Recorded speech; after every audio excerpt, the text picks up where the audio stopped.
નમસ્કાર વિદ્યાર્થી મિત્રો, સંકલ્પ ઇન્ટરનેશનલ સ્કૂલ નિકોલ, હું જીબી પટેલ સર ઓનલાઈન એજ્યુકેશનમાં આપ સર્વ વિદ્યાર્થીઓનું હાર્દિક સ્વાગત છે.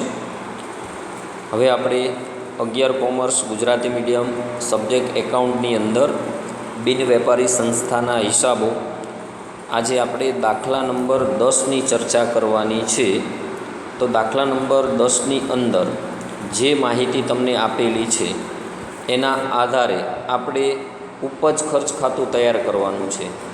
તો દાખલા નંબર 10ની અંદર તમને કહ્યું છે કે નીચે આપેલી માહિતી પરથી દિવ્યા ક્રિકેટ ક્લબનું તારીખ 31/3/15ના રોજ પૂરા થતા વર્ષનું ઉપજ ખર્ચ ખાતું બનાવો. તો મિત્રો, આપણે અગાઉના લેક્ચરમાં જે આવક જાવક ખાતું બનાવતા શીખ્યા હતા, તો આવક જાવક ખાતું તમને જે માહિતી રજૂ કરતો હતો એ રોકડ ખાતા જેવી માહિતી હતી. હવે આપણે એના પરથી ઉપજ ખર્ચ ખાતું બનાવતા શીખવાનું છે.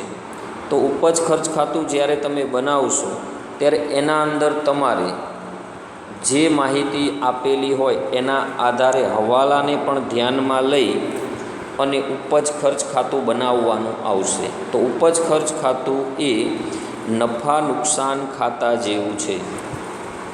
તો જે માહિતી તમને આવક જાવક ખાતામાં આવક બાજુ આપેલી હોય એ તમારે ઉધાર બાજુ આપેલી હોય એને હવે તમારે ઉપજ તરીકે ઉપજ ખર્ચ ખાતામાં કઈ બાજુ લખવાની આવશે? ઉપજ બાજુ. એટલે ડાબી સાઈડ રકમ જે આપેલી છે એ તમારે જમણી સાઈડ લાવવી પડે. જમણી સાઈડ જાવકની રકમો જે આવક જાવક ખાતામાં આપેલી હોય એ આપણો ચૂકવાયેલો ખર્ચ હશે, એ ખર્ચ બાજુ લાવવું પડશે. પણ અહીંયા એ ધ્યાન રાખવાનું કે જે તમે આવક જાવક ખાતું બનાવતા એના અંદર તમામ પ્રકારની રોકડ આવે અને તમામ પ્રકારની રોકડ જાય એની માહિતી પરથી તમે બધી જ આવકો અને જાવકોનો હિસાબ લેતા.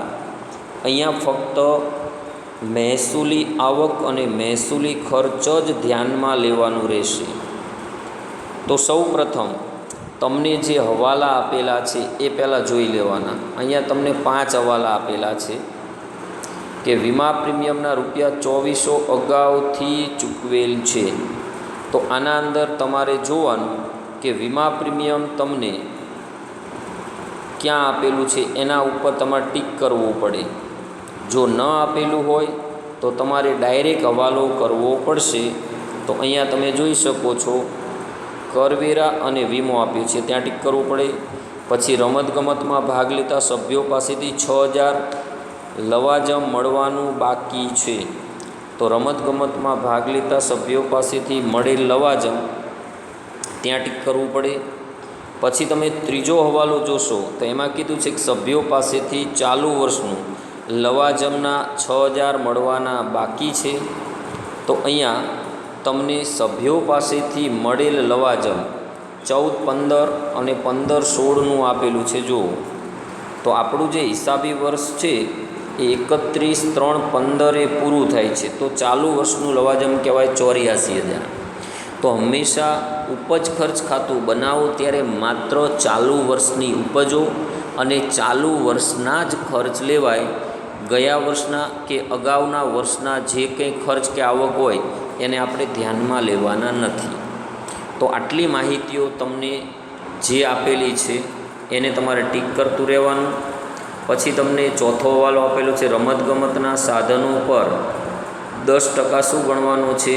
ઘસારો. તો રમતગમતના સાધનો તમને ખરીદી રૂપે આપેલા છે, અહીંયા ટીક કરી દેવાનું અને એની તારીખ આપેલી છે 1/10/2014. ત્યાર પછીનો જે હવાલો છે એમાં આપણે જોઈએ તો તમને 5મો હવાલો કીધો છે પગારના 3000 ચૂકવવાના બાકી છે. તો આમાંથી તમે જોઈ શકો છો પગાર તમને જ્યાં આપેલો હોય ત્યાં તમારે શું કરવું પડે? ટીક કરવું પડે. તો પગાર ગ્રાઉન્ડ્સમેનનો આપેલો છે ખાલી અહીંયા, ત્યાં ટીક કરી દેવાનું.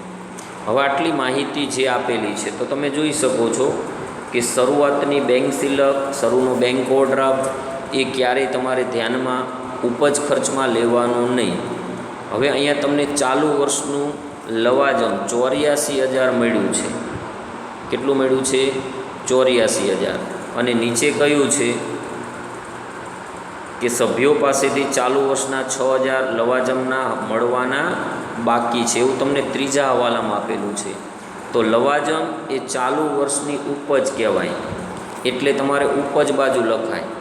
તો અહીંયા લખ્યું છે લવાજમ 14/15નું 84,000 પ્લસ મળવાનું બાકી 6,000, એટલે કુલ ચાલુ વર્ષની લવાજમની ઉપજ થઈ કહેવાય 90,000. કેટલા હજાર? 90,000. તો એમાંથી 84,000 મળી ગયા અને હજી 6,000 મળવાના બાકી છે. એ ભલે આવતા વર્ષે મળે પણ ઉપજ ચાલુ વર્ષની થઈ કહેવાય. તો ચાલુ વર્ષે જેટલી પણ ઉપજ થઈ ગઈ હોય એ ચાહે મળી ગઈ હોય કે મળવાની બાકી હોય, બેય ધ્યાનમાં લેવાય. પછી તમે રકમમાં જોશો તો ક્રિકેટ કોચનું મહેનતાણું, તો મહેનતાણું ક્રિકેટ કોચ રાખેલા હોય ક્લબમાં તો એ ખર્ચ કહેવાય. તો એ ખર્ચ તરીકે તમારે ઉધાર બાજુ અહીંયા લખવું પડે ક્રિકેટ કોચનું મહેનતાણું. ખર્ચ બધા ઉધાર લખાય, ઉપજ બધી જમા લખાશે. પછી તમને આપેલું છે ગ્રાઉન્ડ્સમેનનો પગાર. તો ગ્રાઉન્ડ્સમેનને પગાર ચૂકવવો પડે. ગ્રાઉન્ડને વ્યવસ્થિત રાખવા માટે માણસ રાખેલો હોય તો ગ્રાઉન્ડ્સમેનનો પગાર તમને 15,000 આપેલો છે. અને હવાલામાં પણ તમને કહ્યું હતું પગાર 3,000 ચૂકવવાનો બાકી છે. તો કુલ આપણે આ વર્ષે પગાર 18,000 ચૂકવવાનો થયો હશે, એમાંથી 15,000 ચૂકવી દીધો, 3 ચૂકવવાનો બાકી, પણ ખર્ચ ચાલુ વર્ષનો કેટલો કહેવાય? 18,000. પછી તમને આપેલું છે રમતગમતના સાધનોની ખરીદી. જો કોઈ પણ મિલકત ખરીદાય તો એ મૂડી ખર્ચ છે. મૂડી ખર્ચને ધ્યાનમાં ન લેવાય, પરંતુ એના પર જો હવાલો આપેલો હોય તો આપણે રમતગમતના સાધનો 1,10,14 ખરીદ્યા છે, અહીંયા 1,08,000ના ખરીદ્યા છે. હવે એના ઉપર આપણે 31/3/15 એટલે કે 10, 11, 12, 1, 2 અને 3 6 માસનો ઘસારો ગણવો પડે. તો તમને ચોથા હવાલામાં કીધું છે, તમે જોઈ શકો છો કે ચોથા હવાલામાં કીધું છે રમતગમતના સાધનો પર 10% શું ગણવું? ઘસારો. તો 1,08,000ના તમે 10% કરો તો 10,800 થાય. એ આખા વર્ષનો ઘસારો કહેવાય. 6 માસનો ઘસારો ગણવો હોય તો 10,800ને આપણે 2 વડે ભાગી દો એટલે 5,400 રૂપિયા ઘસારો રમતગમતના સાધનોનો થશે. એ ખર્ચ તરીકે આપણે ખર્ચ બાજુ લખવું પડશે. તો તમે જોઈ શકો છો રમતગમતના સાધનોનો ઘસારો તમને 5,400 રૂપિયા અહીં છેલ્લે આપેલો છે. જુઓ, ત્યાર પછી તમને જે માહિતી આપેલી છે, પ્રવેશ ફી 60% મૂડીકૃત કરવાની એટલે મૂડી આવક ગણવાની છે. તો 40% 36,000ના કરશો એ આપણે ચાલુ વર્ષની શું ગણવાની છે? ઉપજ. તો તમે જોઈ શકો છો પ્રવેશ ફી અહીંયા 40% 14,400ને આપણે મહેસૂલી ઉપજ ગણી અને ઉપજ બાજુ લખી છે. એને કુલ તમને મળી એમાંથી 60% મૂડી આવક ગણવાની છે. મૂડીકૃત કરવી એટલે તો ફક્ત 40%ને મહેસૂલી ઉપજ ગણવાની. પછી રમતગમતમાં ભાગ લેતા સભ્યો પાસેથી 24,000 લવાજમ મળ્યું છે અને 6,000 અહીં મળવાનું બાકી કીધું. 24 ને 6 30,000 રૂપિયા ઉપજ થઈ કહેવાય. તો ઉપજ બાજુ તમે જોઈ શકો છો કે રમતગમતમાં ભાગ લેતા સભ્યો પાસેથી 24,000 લવાજમ મળ્યું, મળવાનું બાકી 6,000 એટલે કુલ 30,000 ઉપજ થઈ કહેવાય. ત્યાર પછી તમને જે માહિતી આપેલી છે વિકેટ તૈયાર કરવાનો ખર્ચ. હવે વિકેટ તૈયાર કરવાનો ખર્ચ એ ખર્ચ બાજુ લખવાનો. તમને જે રકમ 18,000 આપી છે સિંગલ એન્ટ્રી છે, ડાયરેક્ટ મૂકી દેવાની. પછી ટુર્નામેન્ટ ઇનામ વિતરણ ખર્ચ. જો ટુર્નામેન્ટ માટે અલગથી આપણે દાન મેળવેલું હોય તો એ દાનની રકમમાંથી ઇનામ વિતરણ ખર્ચ શું કરવામાં આવશે? બાદ.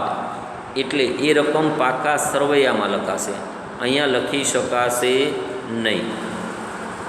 તો અહીંયા તમે જોઈ શકો છો એ માહિતી નહીં લખેલી હોય તો નીચે તમને સમજૂતીમાં આપેલી છે કે રમતગમતના સાધનોની ખરીદી, ટુર્નામેન્ટ ફંડના રોકાણ મૂડી ખર્ચ છે એ પાકા સરવૈયામાં દર્શાવાશે. પછી બીજી માહિતીમાં તમને સમજૂતી આપેલી છે, ટુર્નામેન્ટ માટે મળેલ દાન એ ચોક્કસ હેતુ માટેનું દાન કહેવાય. તેથી ટુર્નામેન્ટ ઇનામ વિતરણ ખર્ચ હોય, ટુર્નામેન્ટની મળેલી ફી, ટુર્નામેન્ટ ફંડના રોકાણોનું વ્યાજ, આ બધી માહિતી ક્યાં લખાશે? પાકા સરવૈયાની અંદર, એટલે ઉપજ ખર્ચમાં લખી શકાશે નહીં. ચલો, ત્યાં પછી તમને જે માહિતી આપેલી છે એ છે કવિ સંમેલનની આવક, એ ઉપજ બાજુ લખાશે, અને સ્મૃતિ છાપકામ ખર્ચ એ ખર્ચ બાજુ લખાશે. તો અહીંયા તમે જોઈ શકો છો, સ્મૃતિ કવિ સંમેલનની આવક એ ઉપજ બાજુ લખી છે, અને કવિ સંમેલનનો ખર્ચ ખર્ચ બાજુ લખેલો છે. છાપકામ ખર્ચ, પછી મેદાન માવજત ખર્ચ હોય, સ્ટેશનરી ખર્ચ, મરામત ખર્ચ, આ બધી માહિતીઓ જે તમને આપેલી છે એ બધી ક્યાં લખાય? ખર્ચ બાજુ. હવે તમને જે કંઈ બીજી માહિતીઓ આપેલી છે, અમ્પાયર ફી છે, મુખ્ય ક્લબ સાથેની જોડાણ ફી છે, આ બધો પેઢીનો ખર્ચ છે. હવે ઉપજ બાજુ તમને જે કંઈ બીજી આવકમાં કવિ સંમેલનની આવક છે, સ્મૃતિ અંકનું વેચાણ થાય, મળેલ બેંક વ્યાજ હોય, એ બધું ઉપજ તરીકે ઉપજ બાજુ લખાશે. હવે તમે ઉપજમાંથી ખર્ચાઓ બાદ કરશો એટલે તમને ખર્ચનો ટોટલ વધી જાય છે. એ છે ખર્ચ બાજુનું ટોટલ 2,85,000. અહીંયા તમે જોઈ શકો છો કે 2,85,000 આ બાજુ ખર્ચ વધી જાય છે, એટલો જ તમારું ઉપજ બાજુ લખવાનું. એમાંથી આ બધી ઉપજો બાદ કરતાં અહીંયા તમને 600 રૂપિયાનો તફાવત ઉપજ બાજુ મળે છે. કેટલાનો? 600નો. તો એ 600 રૂપિયા ઉપજ કરતાં ખર્ચનો વધારો, અથવા ખર્ચનો ઉપજ કરતાં વધારો એવું કહેવાય. તો આ રીતે ઉપજ ખર્ચ ઉપરથી પેઢીમાં કેટલી ઉપજ થઈ છે ને કેટલા ખર્ચ થયા છે એની માહિતી તમને મળે છે. તો ઉપજ વધી ગયો હોય તો તફાવત ખર્ચ બાજુ આવે. તો ઉપજ વધારે છે કે ખર્ચ વધારે છે એની માહિતી મહેસૂલી ખર્ચા અને મહેસૂલી આવકો ઉપરથી આપણે કયું ખાતું બનાવ્યું? ઉપજ ખર્ચ ખાતું. તો આ રીતે તમને આવક જાવક ખાતું અને ઉપજ ખાતું બનાવવાનું તમને પૂછે છે. આ સિવાય પાકું સરવૈયું આ ચેપ્ટરમાંથી પૂછતા નથી. હવે પછીના નેક્સ્ટ લેક્ચરમાં આપણે પછીના દાખલાની ચર્ચા કરીશું.